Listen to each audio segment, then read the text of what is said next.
Now, in weight reduction, it's quite you need quite a leap. So in this particular study, you can see if you can get this 45 kilogram weight loss, it improves very well. So PCO2 dropped quite significantly, almost back to normal. The patient daytime PO2 also increases. AHI dropped significantly, and the need for any use of machine at night drops significantly, and the lung function also improves.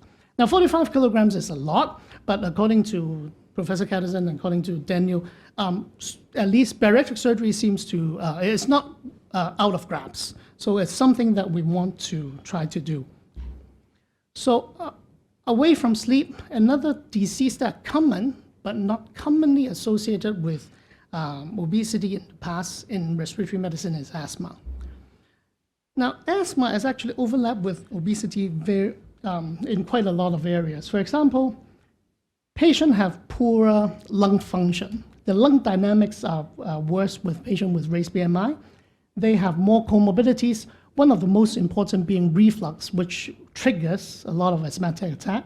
The decrease in progesterone leads to a decrease in beta receptor function in raised BMI, which leads to a more reactive asthma airway, and an airway that are less reactive to your Ventolin and beta agonist, and a host of oxidative stress. And also nowadays we are starting to contemplate about this, whether obese asthma is actually a separate entity, because the eosinophil actually behave quite differently. So these obese asthma patients actually have eosinophil that goes to the lung a lot quicker. They stay in the lung a lot longer. They secrete a lot more molecules, and they tend to do a lot more there. We don't have a conclusion yet, but they do behave quite differently. When your BMI goes up in adults, your risk of developing new asthma goes up. It's dose dependent, so it's very hard to argue against these numbers.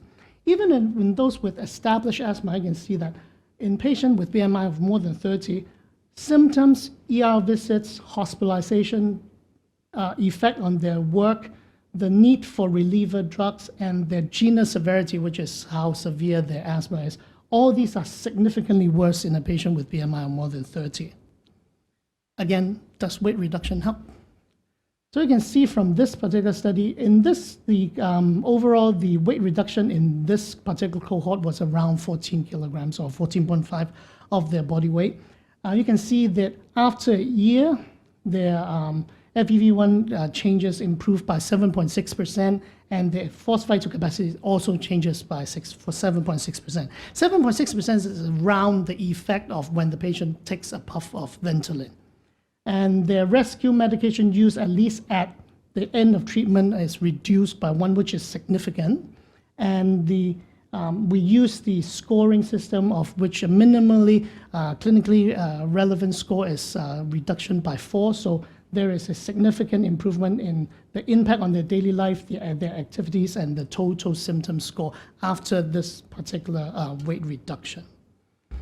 And this is all the time I have to cover diseases, and there's so much more. These are just topics that I captured from MedPage in the last 6 months. So there are obesity associated with restrictive lung disease, where the BMI affects hospitalization and death in severe flu, BMI with CA lung outcomes, it might help, it might not, COPD, and whether these famous obesity paradox exist, and third-party relationship as well, COPD, obesity, and also their relationship with cardiovascular morbidity.